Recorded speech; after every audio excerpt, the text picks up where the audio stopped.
2 நாளாகமத்தில் ஒரு வசனத்தை நம்ம வாசிக்க போகிறோம். ஸோ 2 நாளாகமும் 16ஆம் அதிகாரத்தை எடுத்துக்கொள்ளலாமா? 2 நாளாகமும் 16ஆம் அதிகாரத்தில் 12வது வசனத்தை நம்ம வாசிக்க போகிறோம். 2 நாளாகமும் 16ஆம் அதிகாரத்தில் 12வது வசனம். 16ஆம் அதிகாரம், ஸ்தோத்திரம், 12வது வசனத்தை வாசிக்கும் போது, ஆசா அரசாண்ட 39ஆம் வருஷத்திலே தன் கால்களில் வியாதி கண்டு அவன் நோவு மிகவும் உக்கிரமாய் இருந்தது. அவன் தன் வியாதியிலும் கர்த்தரை அல்ல பரிகாரிகளே தேடினான். இன்னொரு விஷயம் கூட வாசிக்கலாம். ஆசா அரசாண்ட 39ஆம் வருஷத்திலே தன் கால்களிலே வியாதி கண்டு அவன் நோவு மிகவும் உக்கிரமாய் இருந்தது. அவன் தன் வியாதியிலும் கர்த்தரை அல்ல பரிகாரிகளையே தேடினான். இந்த வார்த்தையை குறித்து அநேக நாட்கள் நான் பிரசங்கத்தில் கூட சொல்லி இருக்கிறேன். ஆண்டவருடைய பிள்ளைகளே, இந்த ஆசா ராஜா என்கிறது இவன் சாதாரணமானவன் அல்ல. ஆண்டவருடைய அற்புதத்தை நேருக்கு நேராக நீங்கள் முன்பான இருக்கிற அதிகாரத்தை நீங்கள் வாசிக்கும் போது, இந்த ஆசா அவன் பண்ணின ஜெபம், அவன் ஆண்டவரிடத்தில் பெற்றுக்கொண்ட அற்புதம், அவனுக்கு விரோதமாய் வந்த லட்சக்கணக்கான பேரை ஜெயித்தது எல்லாத்தையும் அவனுடைய ஆரம்பத்தை பார்த்தீங்க அப்படின்னா ஆண்டவரிடத்திலிருந்து அற்புதத்தை பெற்றுக்கொண்டே இருக்கிறார். ஆனா திடீரென்று அவனுடைய வாழ்க்கையிலே, ஆவிக்குரிய வாழ்க்கையிலே ஒரு பின்மாற்றத்திற்குள்ள போயிட்டான். இந்த பின்மாற்றத்திற்குள்ள போகும்போது அவனுக்குள்ள என்ன வந்துச்சு அப்படின்னா வியாதி வந்துருச்சு. வேதம் இந்த இடத்துல சொல்லுது, அவனுடைய காலிலே நோவு, அந்த வியாதியை கண்டு அந்த நேரத்திலும் அந்த வியாதியிலும் அவன் கர்த்தரை அல்ல பரிகாரிகளே தேடினான். அவன் கர்த்தரை அல்ல பரிகாரிகளே தேடினான். அப்போ இந்த வசனத்தினுடைய அர்த்தம் என்ன அப்படின்னா, அவனுடைய கால்களிலே வந்த வியாதி எதுக்காக ஆண்டவர் அனுமதிச்சிருக்கிறார் அப்படின்னா, கர்த்தரை தேடுறதற்காக அனுமதிச்சிருக்கிறார். ஆண்டவரை தேடுவதற்காகத்தான் அந்த வியாதி. அவன் உண்மையாய் ஆண்டவரை தேடி இருந்தால் அந்த வியாதி அவனுக்கு சரியா இருக்கும். ஆனா அவன் கர்த்தரை தேடாம பரிகாரிகளையே தேடினதுனால அந்த வியாதி அவனுக்கு சரியாகலன்னு பைபிள் சொல்லுது. சோ நம்பர் 1, முதலாவதாக நீங்க கடன் வாங்கினது ஏன் தவறு அப்படின்னு கேட்டா, நம்பர் 1, உங்களுக்கு விசுவாசம் இல்லாததுனால தான் நீங்க கடன் வாங்குனீங்க. உங்களுக்கு விசுவாசம் இல்லாததுனால தான் நீங்க கடன் வாங்குனீங்க. சோ அப்போ விசுவாசம் இல்லாதது தவறா அப்படின்னு கேட்டா, எஸ், கர்த்தரை நம்பாதது, கர்த்தரை விசுவாசிக்காதது தவறு. மேகம் போன்ற இத்தனை திரளான சாட்சிகள் நம்மை சுற்றி நெருங்கி நிற்கிற பாவத்தை உதறி தள்ளிவிட்டு விசுவாசத்தை துவக்கிறவரும் முடிக்கிறவருமாய் இருக்கிற ஆண்டவரை பார்த்து நமக்கு நியமித்திருக்கிற ஓட்டத்தில் பொறுமையாய் ஓடக்கடவோம். விசுவாசம் இல்லாமல் தேவனுக்கு பிரியமாய் இருப்பது கூடாத காரியம். ஆண்டவர் நம்முடைய விசுவாசத்தை கர்த்தர் பார்க்கிறார். சோ நீங்க கடன் வாங்குறதுக்கு என்ன காரணம் அப்படின்னா, ஒண்ணு, ஃபர்ஸ்ட் நமக்கு நிறைய பேருக்கு என்ன இல்லை அப்படின்னா ஃபெய்த் இல்லை. கடன் வாங்குறதை நிரூபிக்கிற அன்பு தேவ பிள்ளையே, அன்பு சகோதரனே, அன்பு சகோதரியே, நீங்க ஒண்ணு நினைச்சுக்குங்க, நீங்க கடன் வாங்குறதுக்கு வேற எதுவுமே நீங்க நிரூபிக்கீங்கல்ல. பாஸ்டர், என் பிள்ளைக்கு உடல்நிலை சரியில்லாம ஹாஸ்பிட்டல்ல படுத்து கிடந்தாங்க, அந்த இடத்துல ஆபரேஷன் இம்மிடியேட்டா பண்ணணும்னு அவங்க சொல்லிட்டாங்க, என் கையில காசே இல்லை, நான் போய் 2 லட்சம் ரூபாய் கடன் வாங்கிட்டு வந்தேன். அப்போ நான் உங்களை குற்றப்படுத்த விரும்பல. உங்க கையில காசு இருந்து நீங்க மருத்துவமனையில செலவு பண்ணிருக்கலாம். ஆனா இப்ப காசு இல்ல. ஆனா நீங்க கடன் வாங்குவீர்களே. ஆனால் நிறைய பேரிடத்துல என்ன குறைவா மாறிச்சுன்னா, ஃபெய்த், விசுவாசம் குறைவாய் மாறினது. ஒருவேளை அப்படிப்பட்ட ஒரு கடினமான சூழ்நிலையில நீங்க விசுவாசத்தோட ஆண்டவர் அந்த மாதிரி வாய்ப்புகளை கொடுத்து வாங்கியிருந்தா கூட, அதற்கு பிறகு அதுல இருந்து வெளியே வரக்கூடிய கிருபையும் ஆண்டவர் தர்றாரு. நிறைய பேருக்கு அந்த அற்புதத்தை செஞ்சிருக்கிறாரு. நம்முடைய திருச்சபையில ஒரு நாள் ஒரு பிரதர் மிக ரொம்ப சிக்காயிட்டாரு. அப்போ சிக்காகும் போது அவருக்கு ஹாஸ்பிட்டலில் போகும்போது டாக்டர்கள் சொல்லிட்டாங்க, அவருக்கு கண்டிப்பா ஆபரேஷன் பண்ணணும் அப்படின்னு சொல்லிட்டாங்க. ஆனா அவருடைய மனைவி அழுறாங்க சர்ச்சில், பாஸ்டர் இந்த மாதிரி 1 பைசாவும் இல்லை பாஸ்டர், இப்போவே பிள்ளைகளை படிக்க வைக்கிறதுக்கு எனக்கு ரொம்ப கஷ்டமாக இருக்குது. நம்ம இதுக்கடையில் போய் கடன் வாங்கி ஆப்ரேஷன் பண்ணுனா எப்படி நம்ம வந்து இந்த கடனை கட்டுவோம்? எனக்கு ஒன்றுமே தெரில.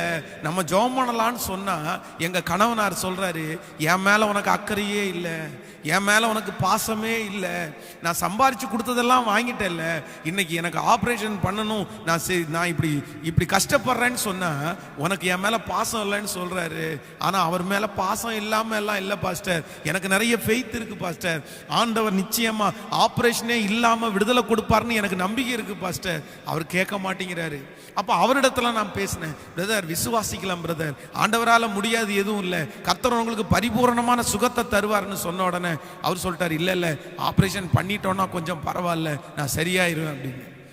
அதே போல எல்லாத்தையுமே நான் சொல்லிட்டேன், சிஸ்டர் கண்ணை மூடிட்டு சரின்னு சொல்லிருங்க, ஆண்டவருக்கு சித்தம் இல்லைன்னா தடுத்து போடுவாரு, நீங்க பாத்துக்கலாம் அப்படின்னு சொன்னேன். சரின்னு சொல்லி ஹாஸ்பிட்டலுக்கு போனா அங்க ஆபரேஷன் தியேட்டருக்குள்ள போன நபரை டாக்டர் வந்து கடைசி அந்த ரிசல்ட்டை எடுத்து பார்த்து, உங்களை யார் உள்ள வர சொன்னா? கவர்மெண்ட் ஆஸ்பத்திரியில் நீங்க எதுக்கு உள்ள வந்தீங்க? உங்களுக்கு என்ன ஆபரேஷன்? அது தொண்டையில் இருக்குது, அது பிரச்சனை இல்லை, ஒன்றும் இல்லாமல் போயிருங்க அப்படின்னு சொல்லிட்டு ஆபரேஷன் தியேட்டருக்குள்ள போனவரை வெளியே அனுப்பி விட்டாங்க. அவங்க வந்து கண்ணீரோட சாட்சி சொன்னாங்க, பாஸ்டர் ஆண்டவர் நம்முடைய விசுவாசத்தை கனப்படுத்துறாருன்னு நான் என் கண் கூட பார்த்துட்டேன். இன்னைக்கும் அந்த குடும்பம் திருச்சபையில் சாட்சியாக தான் இருக்கிறது. ஸோ நம்பர் 1, நான் எல்லாரையுமே சொல்லலை, இந்த ஜெபத்தில் இருக்கிற ஒரு சிலர் நீங்கள் கடன் வாங்கினது ஏன் தப்பு அப்படின்னா உங்களுடைய விசுவாச குறைவினால தான் நீங்கள் கடன் வாங்கினீங்க. கர்த்தரை நம்பாததுனால உங்களுக்கு பொறுமை வரல, கர்த்தரை நம்பாததுனால உங்களுடைய வாழ்க்கையில நீங்க ஆண்டவர் செய்வார்னு வெயிட் பண்ணலாம்னு நீங்க நினைக்கல. ஆண்டவரை நீங்க நம்பாததுனால தான் நீங்க கடன் வாங்கிட்டீங்க. ஆண்டவர் அற்புதம் செய்வார் என்று நம்பி இருப்பீர்களே, ஆனால் நீ நிச்சயமா கடன் வாங்கியிருக்க மாட்டீங்க. உங்களை அறியாமலே அந்த நெருக்கம் ஆண்டவர் மேல இருக்கிற விசுவாசத்தை குறைச்சிருச்சு. நீங்க போய் வாங்கி அந்த பணத்தை கொடுத்து இப்ப சரி பண்ணலான்னு சொல்லி நீங்க சரி பண்ணிட்டீங்க, பணத்தை கொடுத்து வாங்கிட்டீங்க, பணத்தை வாங்கி அந்த காரியத்தை செஞ்சு முடிச்சிட்டீங்க. உங்களுடைய அவிசுவாசம். சோ எல்லாரும் தப்பு தான் ஆண்டவரே, தப்பு தான் ஆண்டவரே. உண்மைதானே? உண்மைன்னு நம்புறீங்களா? இங்க இருக்கிற நிறைய பேர் அப்படிதான் சிஸ்டர் பிரதர். நீங்க இன்னைக்கு வெட்கப்பட்டிருக்கிறீங்க, இன்னைக்கு நீங்க அவமானப்பட்டு போய் நிக்கிறீங்க, இன்னைக்கு மனம் நொந்து போய் இருக்கிறீங்க.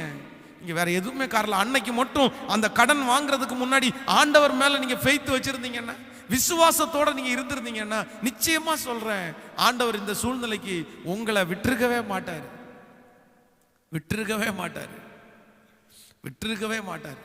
ஆண்டவர் இந்த சூழ்நிலையை உங்களை தள்ளி இருக்கவே மாட்டார். ஸோ யார் மேலன்னா கர்த்தர் மேல, கர்த்தர் மேல. உண்மையிலே ஆண்டவருடைய பிள்ளைகளே, நான் உங்களுக்கு சொல்றேன், என்னுடைய ஊழிய அனுபவத்தில் இன்னைக்கு வரைக்கும் நான் வந்து இன்னைக்கு கிட்டத்தட்ட 20 ஆண்டுகள் ஆகிவிட்டது. இந்த 20 ஆண்டுகளில் எந்த சூழ்நிலை வந்தாலும் யாருக்கு முன்னாடியும் போய் கை நீட்டுறத நான் வந்து விரும்பவே இல்லைங்க. எனக்கு கொடுங்க, எனக்கு உதவி செய்யுங்க, மாத்துக்காக கொடுங்க, கடனா கொடுங்க, அப்புறம் தர்றேன், நிச்சயமா சொல்றேன், இல்லவே இல்லைங்க, இல்லவே இல்லை. ஒருவேளை அது கிடைக்கலன்னா கூட, ஆண்டவரே நான் உங்களை நம்புறேன், ஆண்டவரே நீங்க எனக்கு கொடுங்கப்பா, நீங்க எனக்கு கொடுங்கப்பா. நீங்க ஒரு சாட்சி உங்களுக்கு சொல்றேன்.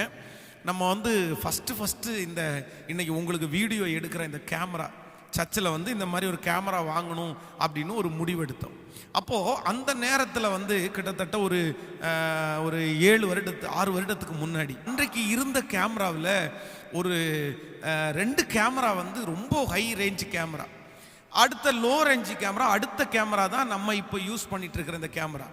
அன்னைக்கு அந்த கேமராவினுடைய விலை வந்து கிட்டத்தட்ட 2.5 லட்சத்துக்குள்ள அந்த கேமரா வருது.